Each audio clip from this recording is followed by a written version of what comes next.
Ladies and gentlemen, good evening and welcome back to our channel once again. And it is my hope and prayer that the video is going to find you guys in good health.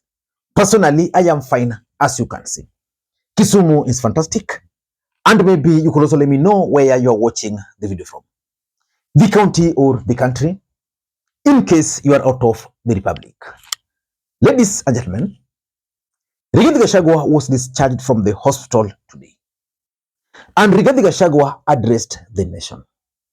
And in his address to the nation, Rigathi Gachagua said so many things. Gachagua and his family feel very exposed because these people have tried to kill us before. They have now tried to get us out of office. So I asked President William Ruto, my brother, I helped you to be president. Leave me alone. Leave my children alone. Do whatever you want, but let me live. Let me look after my children. You can do whatever you want with the country, but allow me to live. Because I was there for you when you needed somebody to be there for you. When you were in trouble and you needed a man who could stand with you, I stood with you, with my family. You have paid us in kind by being so cruel and vicious against us. We are simple people. We are a very small family. Let us be. Do whatever you want, but please, Mr. President, I beg you, don't kill us. Don't kill my children. You have caused me enough pain for the last 1 year. Please, leave me alone. Let me be. God will take care of me. I don't have to have security. I don't have to have drivers. I don't have to have cars. Please allow me to have my peace, if nothing else. And one of the things which Rigathi Gachagua said which caught my attention is when he alleged that the government of William Ruto made 2 attempts on his life. One in Kisumu and another one in Nyeri. I want to tell the people of Kenya that I don't feel safe. And for the first time, let me say that on 30th of August in Kisumu, undercover security agents entered my room in Kisumu and bagged it, and one of them tried to poison my food, but we detected it and we were able to escape the scheme.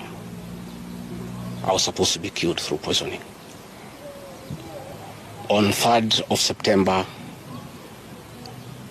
in Nyeri, another team from the National Intelligence Service came to Nyeri and tried to poison food that was meant for me and Kikuyu Council of Elders. I did report this matter to the National Intelligence Service, and the officers who were assigned to my office, I asked them to leave because I felt I was not safe.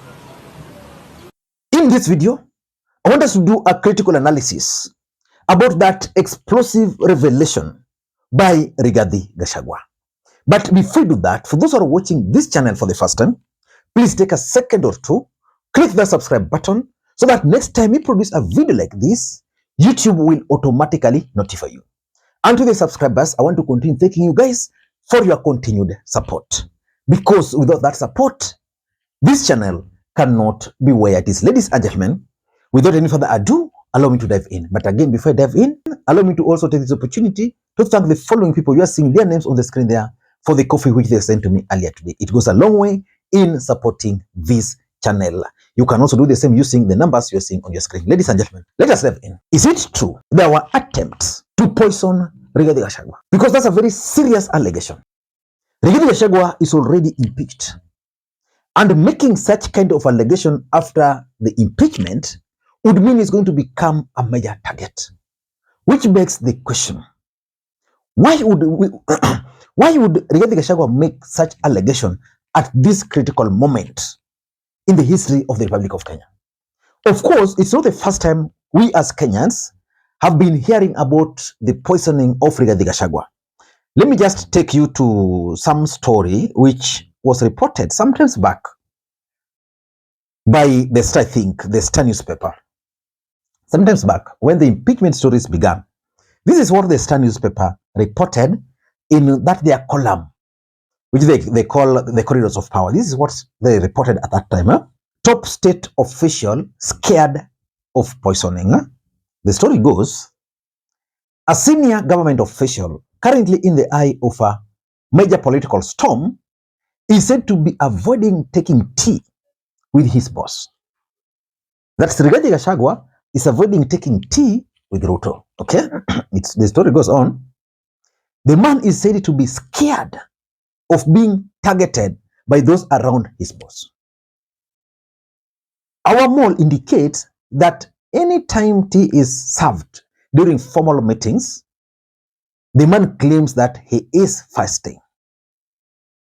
That chai kiletwa tu hivi, Rigathi yeye mimi na fast. Thank you. I'm not so sure whether he was even taking water. The story proceeds.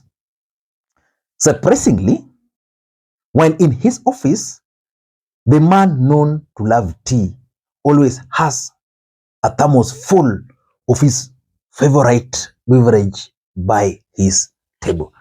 So which means this story is not new to Kenyans. But the Daily Nation carried this story in a better way. I want us to go through the Daily Nation story verbatim. Then at the end of it, I'm going to explain to you guys why Rigathi Gachagua is revealing all these explosive stories. Let me just get the story on the Daily Nation. This is what the Daily Nation reported today. How Rigathi Gachagua's hotel room was bagged.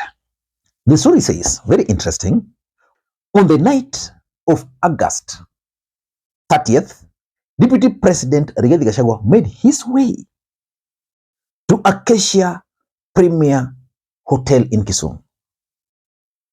That's one of our best hotels here in town.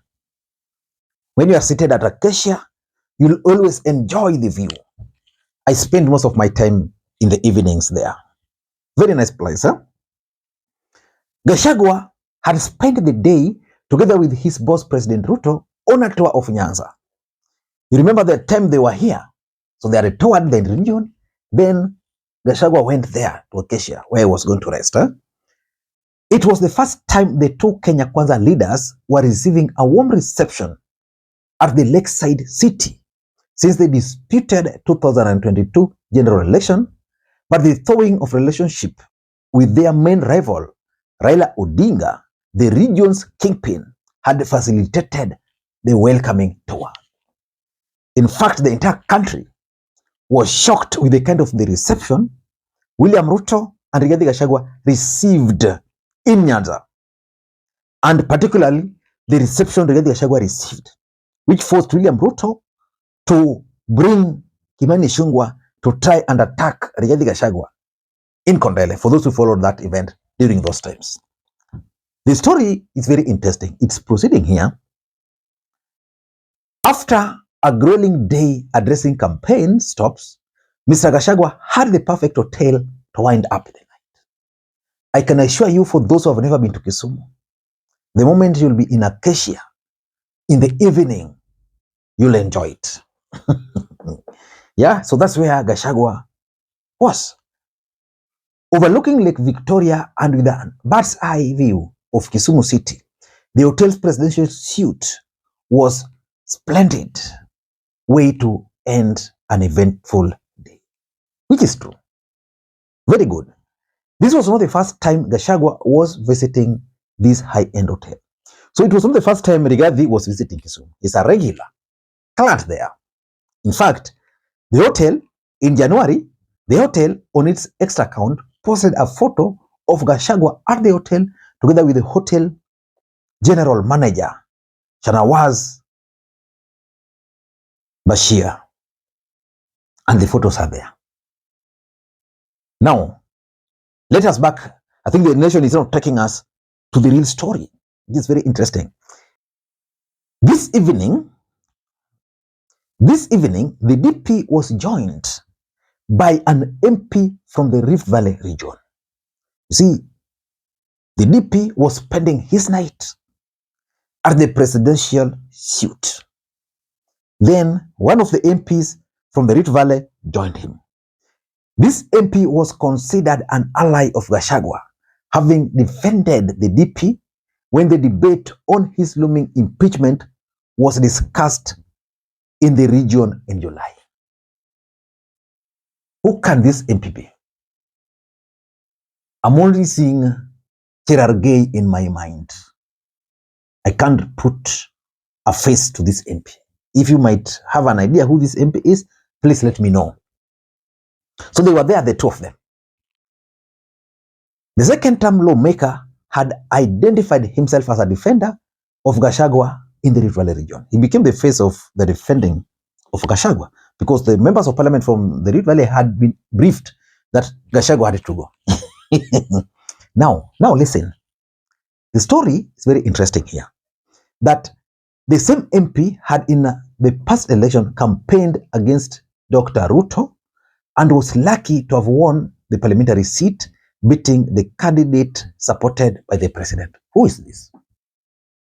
Who is this MP? I'm trying to figure out who this MP is. Second-term MP from Rift Valley who defied Ruto but still ended up. I can't put the face here. Okay? Now, proceeds.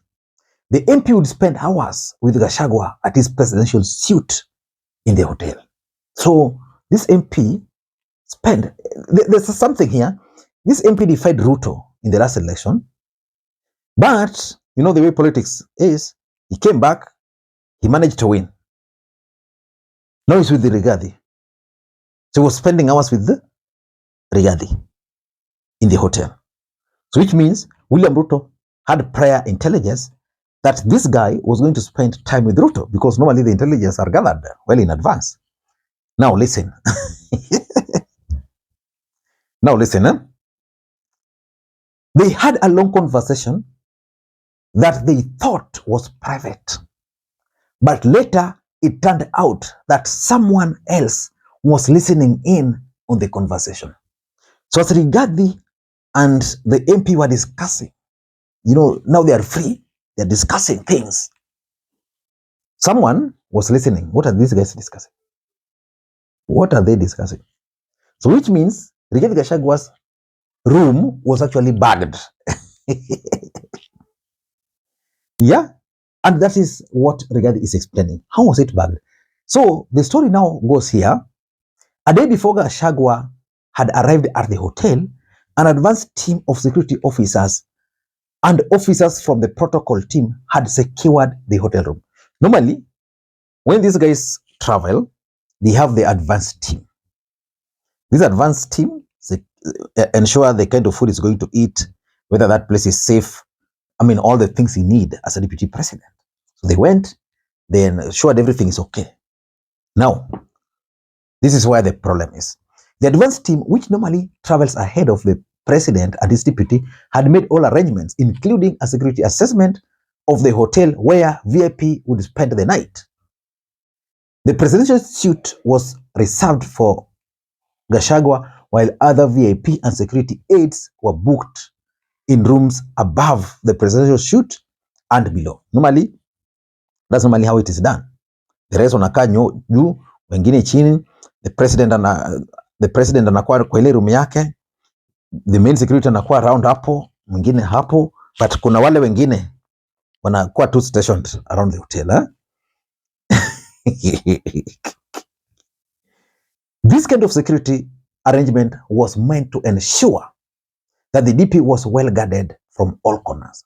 Hours before GACHAGUA checked in the room, a trusted security aide is said to have done routine check. Now, huyu mtu wa Rigathi sasa came, Rigathi aide, and just check. This aide is said to have demanded an explanation from the leader of the advanced team on whether the room had been thoroughly checked before the arrival of the DP. So it means this guy who was checking, he came and probably might have noted certain things. But these guys told him, no, we've checked everything. Everything is okay. He must have checked something. Everything is okay. Yeah. So the aide, so this aide was informed that all security procedures, including the bagging of the room, had been conducted. On this night, GACHAGUA and his confidant spent hours in conversation. before the MP, who was also spending the night at the same hotel, returned to his room for a night, according to informed sources. This has now turned out to be the night of betrayal of Gachagua by men and women whom he trusted. Yeah. So from this, it's not very clear whether this MP was used as a spy or there was bugging. But Rigathi was betrayed by people he trusted. Yeah. What Gachagua did not know is that some people away from this room were getting minute by minute, blow by blow updates on the deliberation in the presidential suite. This recorded conversation is now at the center of the fallout between the DP and his boss. If you go to the story further, it is actually the reason why these guys fell out. Ladies and gentlemen, that's it. But the story, because when Rigathi Gachagua is talking about the assassination, from his statement, it's like some people accessed his room, which is true. But did they access it to gather information by planting those recording devices, or did they access the room to poison him? Maybe the poisoning aspect is now Rigathi Gachagua's strategy. But it is now clear that there was serious mistrust between William Ruto and Rigathi Gachagua, because why would the security record Rigathi Gachagua and whatever he was discussing? Why? Ladies and gentlemen, why would you do this? Number one, in my view, I think the mistrust was deep. Ruto had been told so many things. He was not listening. So these guys wanted to present him with the real facts.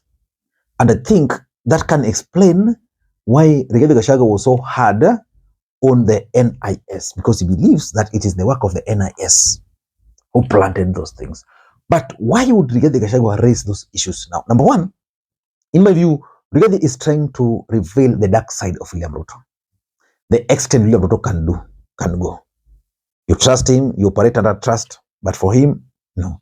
Number two, I think the betrayal card. Rigathi is trying to remind Kenyans that he's actually the one who has been betrayed. And of course, if you look at it critically, you also see an element of sympathy.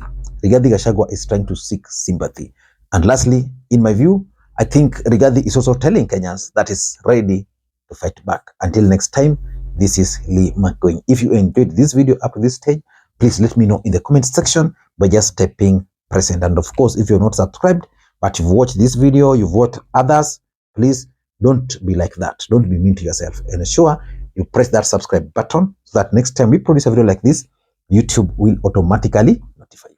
Until next time, bye-bye.